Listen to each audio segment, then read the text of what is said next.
Hello and thanks for joining us for our mid-morning edition of Arirang News. I'm Mark Broom. Let's start by taking a look at the day's headlines. Winter arrives with a bang. The sun is out, but don't be fooled. The mercury in Seoul plunges below the freezing mark, and there could even be snow in some parts of South Korea over the weekend. The rich are getting richer and the poor are getting poorer. A new report shines a light on the widening wealth gap here in South Korea. Plus, the IAEA raises the alarm over possible activity at North Korea's nuclear sites. The agency is urging the regime to allow international inspectors to go in and check its facilities. Let's start with the weather, though, and it seems like winter has finally arrived. If you're watching us in Korea, you'll certainly need to bundle up nice and tight before heading out today because temperatures plunged overnight. Morning lows here in Seoul were at -4 degrees Celsius, but with the cold winds blowing down from the north, it felt even colder and continues to do so.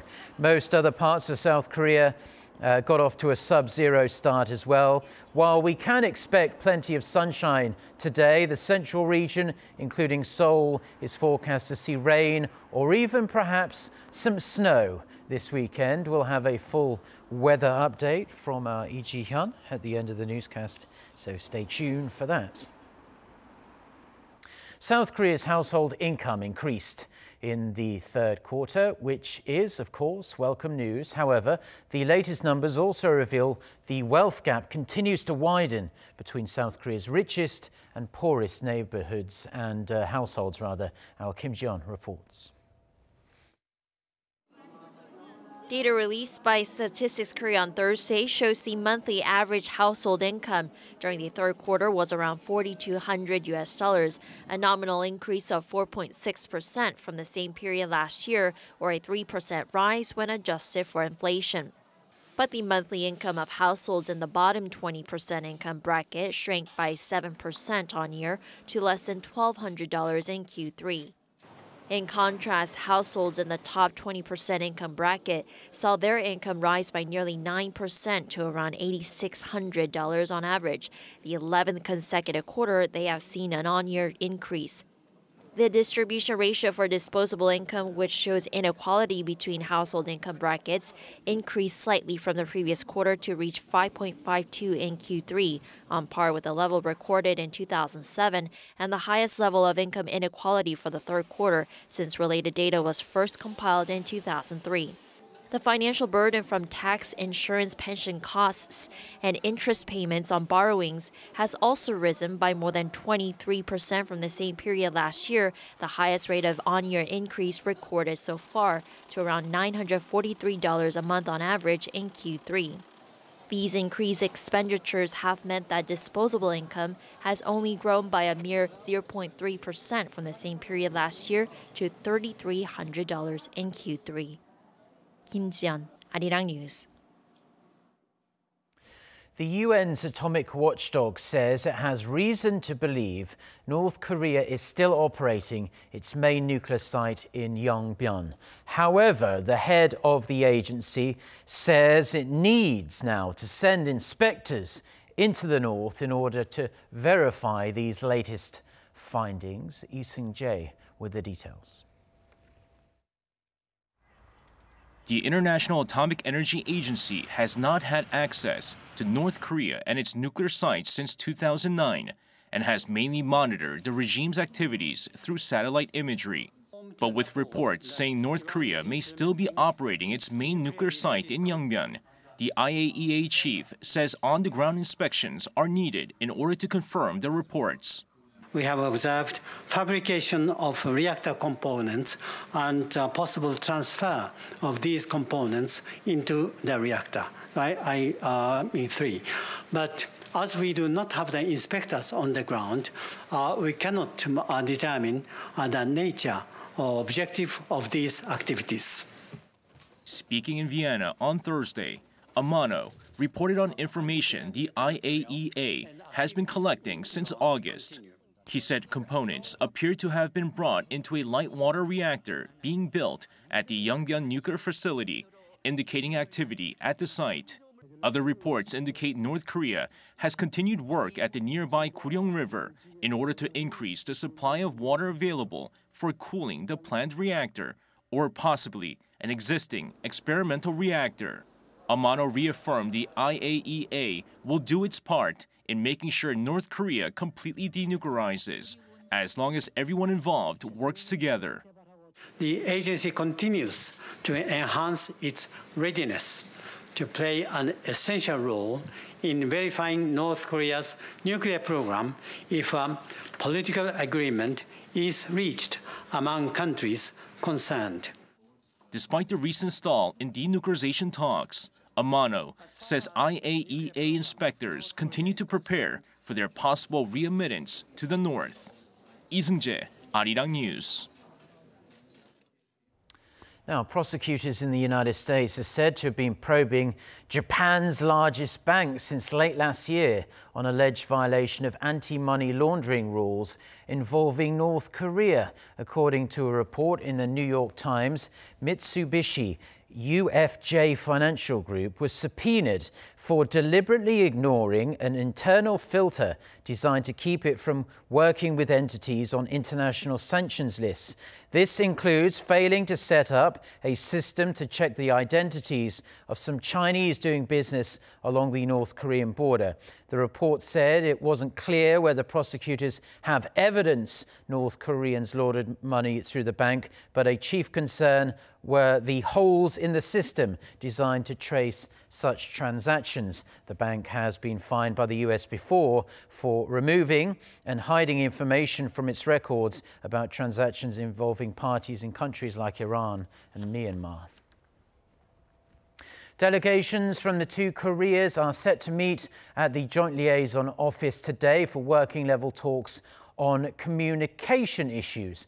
The North proposed holding the talks and the South accepted. Seoul's Unification Ministry says the talks will mainly centre around changing the direct communication lines between Seoul and Pyongyang from copper cables to fibre optic ones. Providing fibre optic cables to North Korea does not violate UN sanctions. An exemption was granted earlier this year when the two Koreas worked to restore their military communication lines. South and North Korea are both sending 5-member delegations to the meeting, both led by senior officials from their information and communication bodies. Turning now to a welcome development in inter-Korean ties, Seoul and Pyongyang on Thursday linked up a new road between the two sides in the DMZ, the demilitarized zone. The path set up to help joint operations to find remains of fallen soldiers from the Korean War is looked to help move forward the peace process here on the Korean Peninsula. Our Defense Ministry correspondent Park Ji-won reports. The 12-meter-wide inter-Korean road was finally linked up Thursday, connecting South and North Korea across the military demarcation line inside the DMZ. On the southern side, it's about 1.7 kilometers long, and on the northern side, 1.3 kilometers, so 3 kilometers in total in length. The road is unpaved for military purposes, but the Defense Ministry says they still need to flatten it and dig ditches on the sides. All that's expected to be completed by the end of the year. South Korea's Vice Defense Minister Seo Ju-seok went to the scene Thursday morning. This is one of the major battlefields of the Korean War, where countless young lives were lost 65 years ago. We have built a road of peace linking South and North for the first time on this central front line of the DMZ. I'm sure the more this road is used, the more it will solidify peace on the peninsula. It will be the first inter-Korean road in the central region of Cheolwon, Gangwon-do province in 65 years, since the war ended in 1953. It's also the first new one built across any part of the border in 14 years. There's one on the western side of the peninsula built in 2003 and another on the eastern side built in 2004. The new road's location on Arrowhead Hill, or Hwasalmori Koji in Korean, was the site of one of the fiercest battles of the Korean War. The two Koreas have agreed to use the area for their first ever joint project to recover remains from the Korean War. That will happen from next April to October as a pilot program. Right now, the area is being cleared of landmines, a process expected to be completed by the end of this month.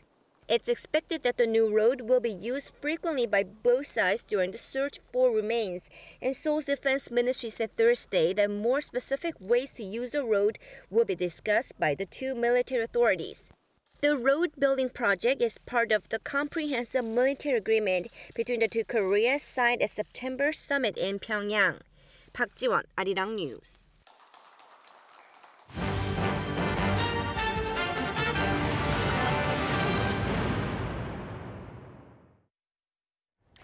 Lawmakers continue their regular National Assembly session on this Friday, where they are expected to push through some 90 pending bills related to the livelihoods of citizens here in South Korea. The bills include stronger laws on daycare centres, as well as measures to protect small business owners, depositors and homeless people. Lawmakers hope to pass as many bills as they can before the current session ends on December 9th, after Conservative parties agree to end their boycott over a hiring scandal at Seoul Metro.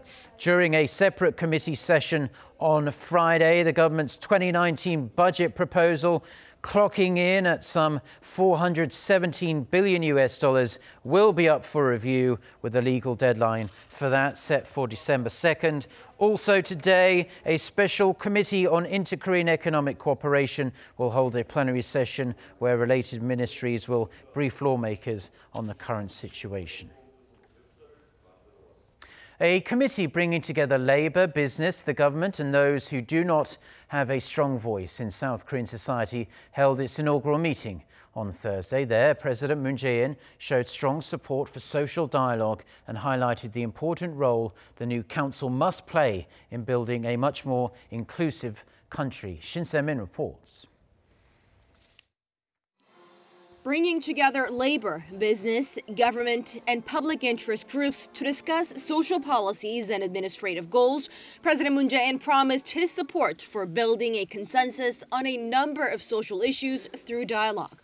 In Thursday's inaugural meeting of the Economic, Social, and Labor Council, the president called on all sides to do their part to make the country more inclusive. 우리는 대립이 아니라 협력의 관계입니다. 경제를 살리고 양극화와 일자리 문제를 해결하는 포용 국가로 가기 위해 노동계와 경영계, 정부는 함께 협력해야 합니다. The president insisted that social dialogue should and must include all big players, especially labor, though a major umbrella labor organization did not show up in protests against the government's policy on flexible working hours. Moon urged labor and management to be at the center of social dialogue so that they can work together on socio-economic change and take responsibility for issues that could come up.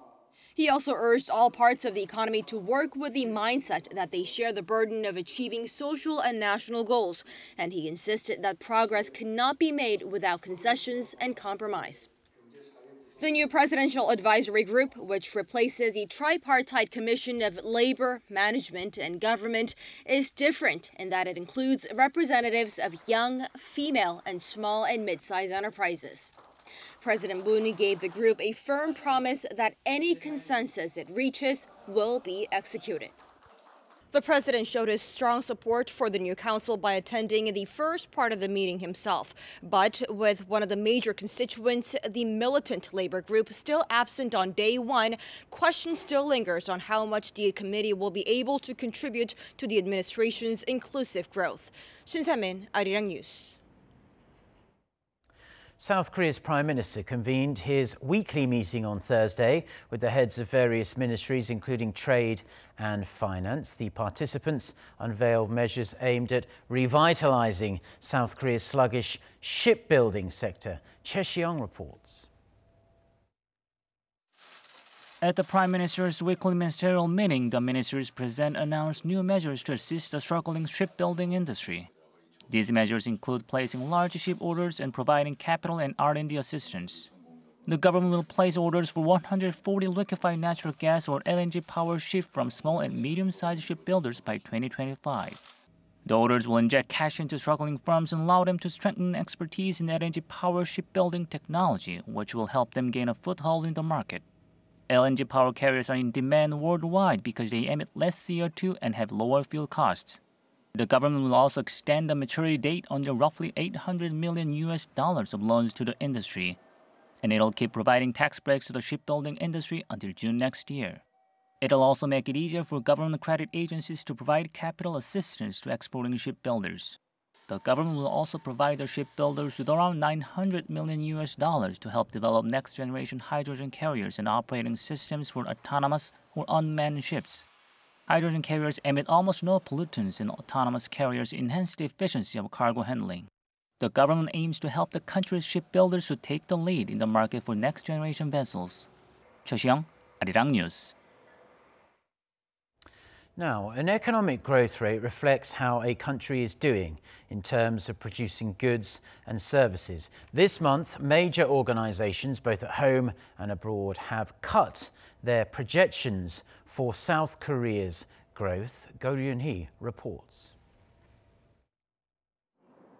At the start of the year, there were high hopes that South Korea would achieve economic growth of 3%. Behind that would be the government's policies of people-centered growth led by rising incomes. But now that target is inching farther away. Major organizations at home and abroad have cut their growth forecast. Moody's Investor Service estimated earlier this month that Korea's economy will expand this year by only 2.5%, down sharply from its previous forecast of 2.8%. Korea Development Institute, the nation's leading think tank, also trimmed its growth outlook from 2.9% down to 2.7%, pointing to low domestic demand. Domestic demand refers to the country's private consumption, public expenditure, and business investment. And among the three, data show that business investment is especially low. According to Statistics Korea, investment in equipment fell for 6 straight months through August, though it rebounded in September. Some blame government policies such as a higher minimum wage and limits on working hours. Minimum wage increases in the past were between 7 to 8%, but now it's nearly twice that. Instead of thinking about where to invest, companies are busy dealing with the changes. In 2020, small and medium companies will also have to follow the 52-hour work week limit. Some experts say the side effects could be mitigated by a system of flexible working hours. Flexible work hours can minimize the side effects of the tighter limit. For instance, if some companies can't meet the limit week in, week out, they could be allowed to spread the hours over a longer period of time.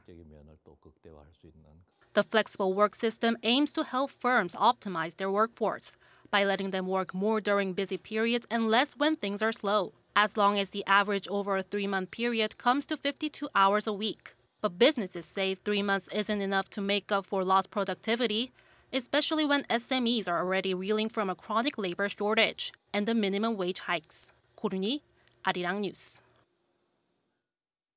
Lim Ki-tack, the head of the International Maritime Organization, has been elected to a second term as the Secretary General of the UN body at the 121st IMO Council held in London on Thursday. The South Korean received unanimous backing from the 40 member states on its ruling council. With his current 4-year tenure scheduled to end in 2019, the 62-year-old will now be in his post till 2023. Based in London, the IMO is a UN body responsible for the safety and security of shipping.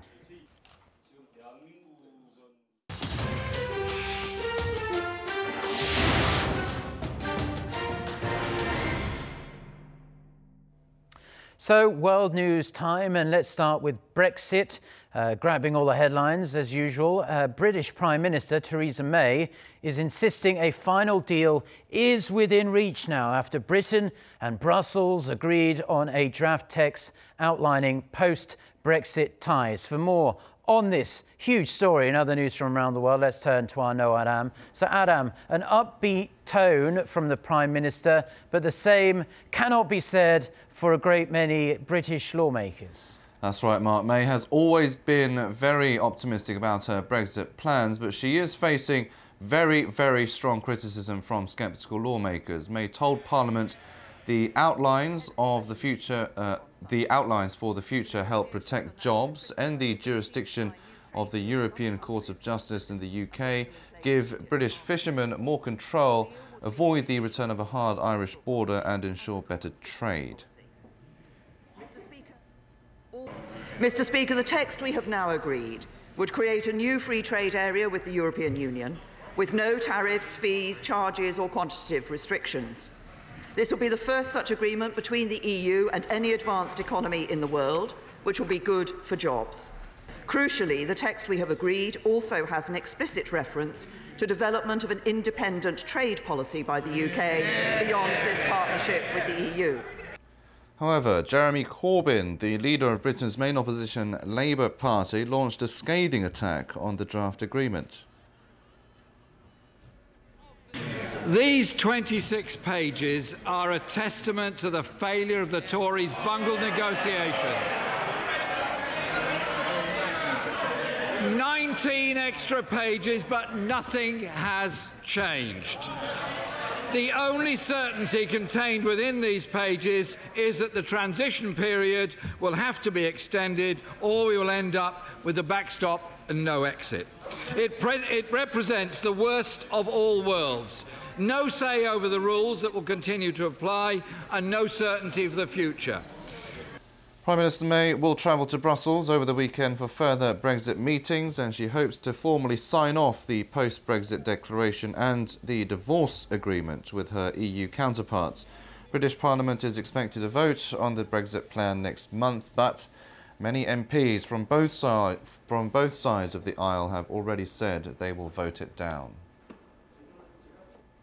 Nissan has sacked its chairman, Carlos Ghosn, days after his arrest for alleged financial misconduct. Thursday's vote was unanimous across the 7-member board and ends Ghosn's near 20-year reign of the Japanese car maker.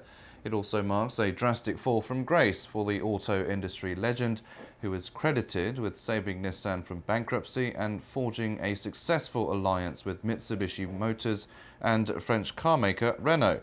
Ghosn's dismissal had caused concern about the fate of that alliance, but Nissan said the partnership remains unchanged. The economy ministers of Japan and France, which holds a 15% stake in Renault, also reaffirmed their support for the partnership.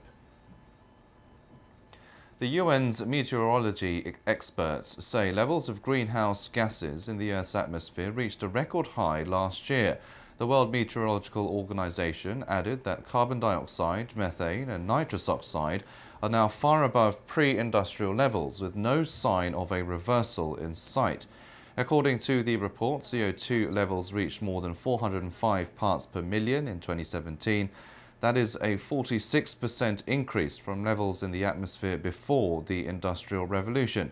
WMO Chief Batteri Talas warned that without rapid cuts in greenhouse gases, climate change will have increasingly destructive and irreversible impacts on life on Earth. He added that the window of opportunity for action is almost closed.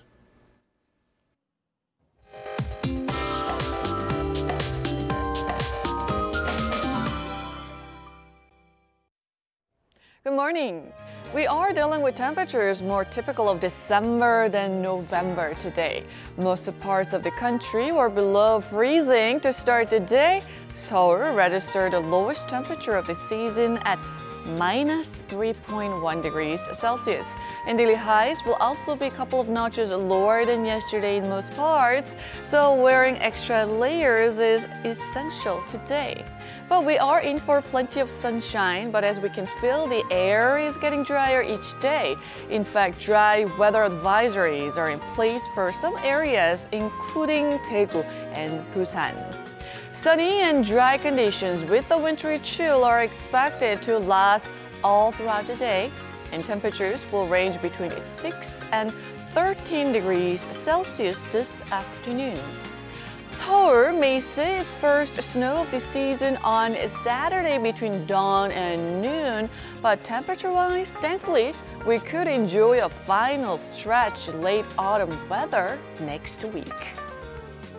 That's Korea for you, and here's international weather for viewers around the world.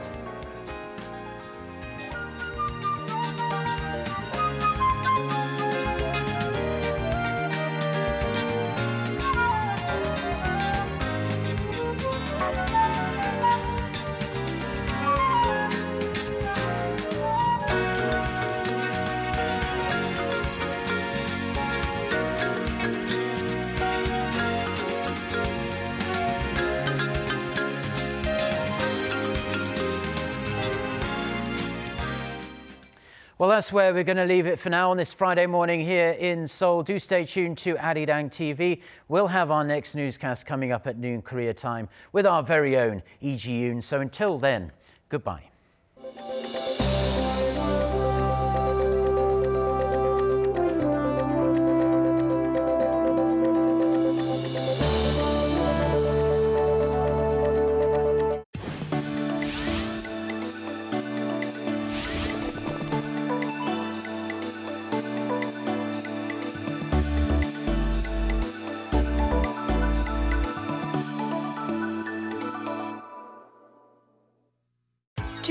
'18 Overseas TV Audience Survey.